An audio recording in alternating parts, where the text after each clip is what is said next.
Like करें, share करें, subscribe करें और बेल आइकन भी दबाएं। श्री शिवाय नमस्तुभ्यं। फूल पंच पुष्प शिव महापुराण की कथा है। फूल चढ़ाने से पहले फूल चढ़ाने का तरीका आना चाहिए। फूल चढ़ाने से पहले कौन से पुष्प आप देने जा रहे हो, वो फूल कहाँ से लेकर आए हो, उसका तरीका आना चाहिए। भले आपके पास में पुष्प नहीं है, आपने मंदिर कई पुष्प चढ़ाया, तो उसका भी तरीका आना चाहिए। कोई जरूरी नहीं है कि आप नए नए भजन का निर्माण करोगे। आप दूसरे का भी अगर भजन गा रहे हो तो उसको भी गाने का तरीका होना चाहिए।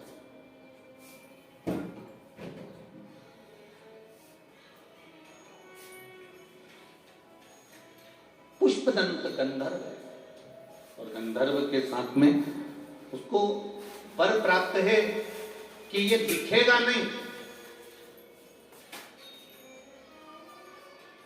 ये दिखेगा नहीं, और ये कुछ भी कार्य करेगा तो लोगों को दिखेगा नहीं।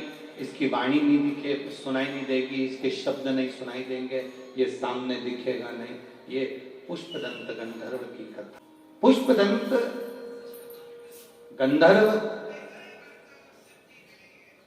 पृथ्वी पर भ्रमण करने के लिए आया, और जब पृथ्वी पर भ्रमण करने के लिए पुष्पदंत गंधर्व आता है, पुष्पदंत गंधर्व जब पृथ्वी पर भ्रमण कर रहा होगा, भ्रमण करते करते इसकी आदत थी भगवान भक्ति करना, भगवान शंकर का भजन करना, भगवान शंकर का स्मरण करना, शिव जी की आराधना करना, शिवलिंग की पूजन करना। अब पुष्पदंत गंधर्व ने विचार करा कि मैं पृथ्वी पर आ गया हूं, क्यों ना यहां शंकर के शिवलिंग का निर्माण करूं और उसका पूजन करूं। एक पार्थिव शिवलिंग का निर्माण पुष्पदंत गंधर्व करने लगा।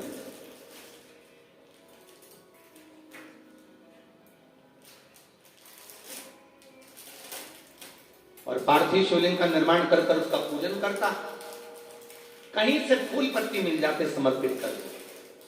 एक बार उसके मन में आया कि चलो जरा मैं भ्रमण कर कर आता हूं। भ्रमण करते करते करते करते राजा चित्ररथ के सुंदर उद्यान में, सुंदर बगीचे में पहुंच गए।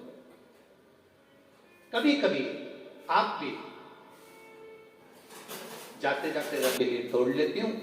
अभी नवरात्रे चल रहे हैं, लाल कलर का वो फूल होता है ना, तो लोग किसी के भी पेड़ से, किसी के भी बगीचे से, किसी के यहाँ से भी तोड़ कर ले आते हैं, देवी जी को चढ़ा देते हैं, बड़े प्रेम से पल्लू वल्लू लेके खुश होके। तुम सोचती हो कि देवी मैया प्रसन्न होगी, देवी जी कह रही है अरे वो चोटी, बताओ, दूसरे के घर का चुरा कर लिए, दूसरे के घर का उठा कर लिए, दूसरे का सामान लेकर आ गई और चढ़ा कर कर रही है कि मैंने भगवान का पूजन कर दिया, भगवान की आराधना कर दी, भगवान की सेवा कर दी ना। जिसे अपने घर का एक लोटा जल लेकर जा रहे हो, अगर किसी के यहां तुमने पूछ लिया कि हमें आपके बगीचे का फूल ले जाएं, वो आज्ञा दे दे तो ले जा।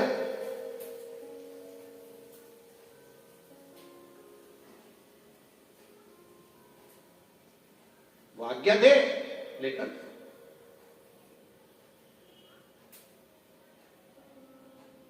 आज्ञा होने के बाद में फूल शिव जी को चढ़ा रहे हो तो वायु पुराण करती है, वायु पुराण वर्णन करती है। आप लोगों को तो मालूम होगा, आप लोग क्योंकि सब कोटेश्वर के पास के हो, तो आप लोगों के तो स्मरण में होगा कि शंकर भगवान को या देवताओं को जो पुष्प चढ़ता है,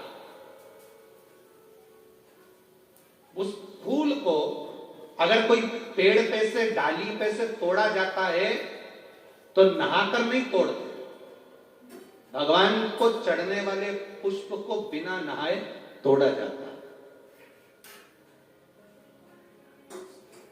नहाकर पुष्प नहीं तोड़ा जाता।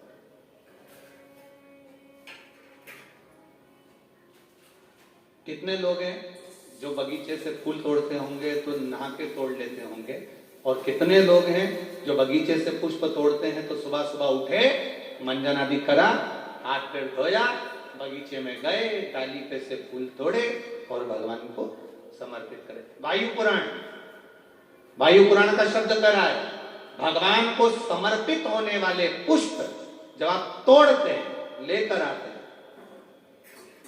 और पुष्प का एक नियम है, पुष्प धोया भी नहीं जाता,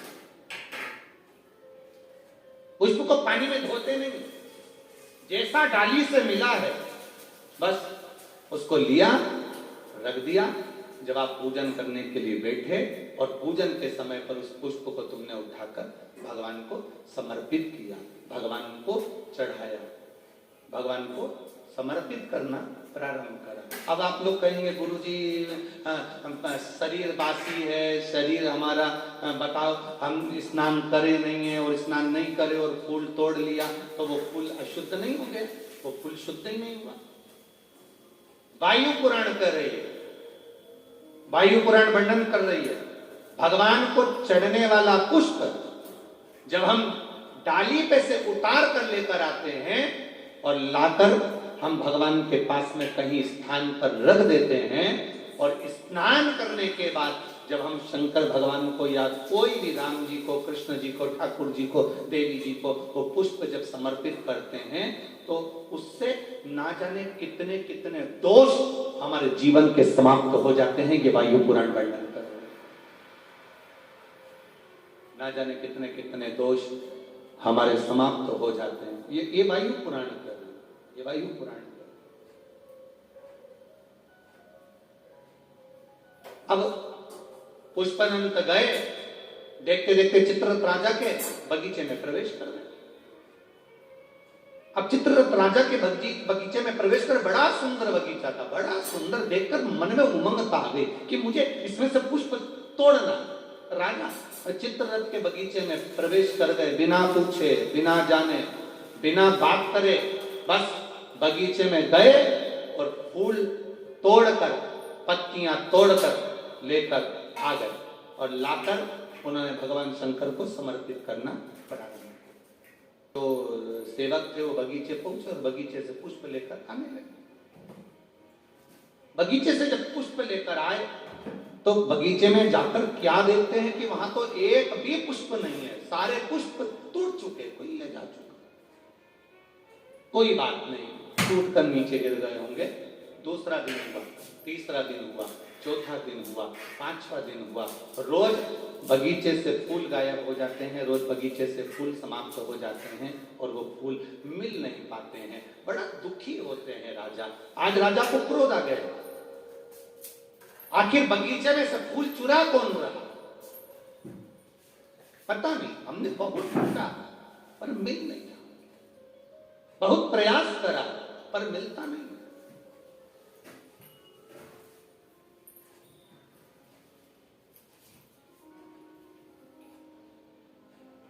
दूसरे दिन दूतों को बगीचे में चुपचाप से बिठा दिया गया, पर पुष्पदंत गंधर्व को तो वर मिला हुआ था, पुष्पदंत गंधर्व को आशीर्वाद मिला हुआ था कि ये दिखेगा नहीं, इसकी वाणी सुनाई नहीं देगी, इसके चलने पर इसके कदम की आवाज नहीं आएगी, इसको तो वर था।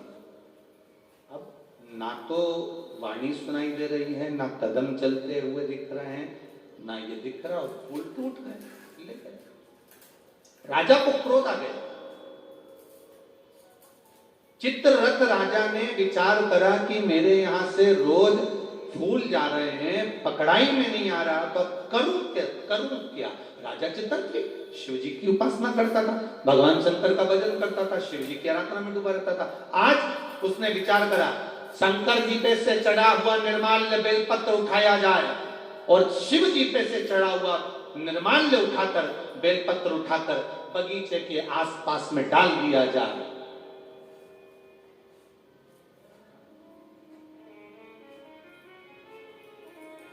लोग समझते नहीं है, मंदिर में जाते हैं, भगवान पे चढ़ा हुआ फूल, भगवान पे चढ़ी हुई बेलपत्री पूरे मंदिर में जहां वहां पड़ी रहती है और लोग उस पे से चलते हुए, लांघते हुए निकल जाते हैं। पंच पुष्प शिव महापुराण की दो बातें अपनी जिंदगी में उतार कर रखना। यदि कोई बड़ा रोग अपने जीवन में नहीं चाहते हो, इस मुख को जिंदगी भर शुद्ध चाहते हो, और इस मुख में कभी कोई बड़ी बीमारी नहीं चाहते हो, तो दो बातें अपनी जिंदगी में उतार कर रखना। एक, भगवान के पड़े हुए निर्माल्य पर कभी लांगा ना जाए। दूसरा, अपने मुख में पान खाकर, गुटखा खाकर या कोई वस्तु खाकर जो मंदिर के लिए रास्ता जा रहा हो, भगवान की कथा के लिए रास्ता जा रहा हो, भगवान के द्वार पर रास्ता जा रहा हो, वहां अपने मुख से थूका ना जाए। जितने लोग पार कर कर जाते हैं उतना दोष आपको लग जाता है और आपका जीवन नष्ट हो जाता है।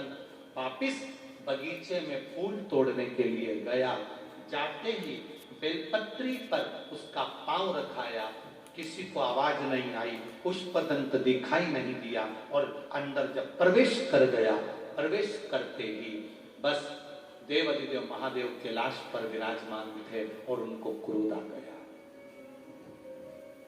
क्रोध आ गया। गुस्से में आकर भगवान ने श्राप दे दिया। पुष्पदंत कोई साधारण सा व्यक्ति होता जो मेरे निर्माल्य को लांग कर जाता है, मैं उसको छोड़ता नहीं, पर तू मेरा भजन करने वाला, तू मेरा स्मरण करने वाला, तू जानता है कि निर्माल्य की महत्वता क्या, शंकर जी पे चढ़े हुए जल की महत्वता क्या, शिव जी पे चढ़े हुए एक बेलपत्र की महत्वता क्या, शंकर पर चढ़े हुए नैवेद्य की महत्वता क्या। इतना इतना शिव महापुराण की विद्वेश्वर संहिता के गीता प्रेस गोरखपुर की अगर आपके पास में शिव पुराण हो तो उसकी विद्वेश्वर संहिता के 75 नंबर पेज को निकालना, 75 नंबर पृष्ठ को निकालना, 75 नंबर पेज को निकालकर पढ़ना। उसमें लिखा है शंकर भगवान की पूजा नारी हो, पुरुष हो, बच्चे हो, कन्या हो, स्त्री हो, वो जिस भाव से शिवलिंग की पूजन करती है, स्पर्श करती है, आराधना करती है, उसका जो मन में भाव प्रकट होता है, भगवान देवाधिदेव महादेव वेद व्यास जी लिखते हैं, शिव पूरा कर देते हैं। जो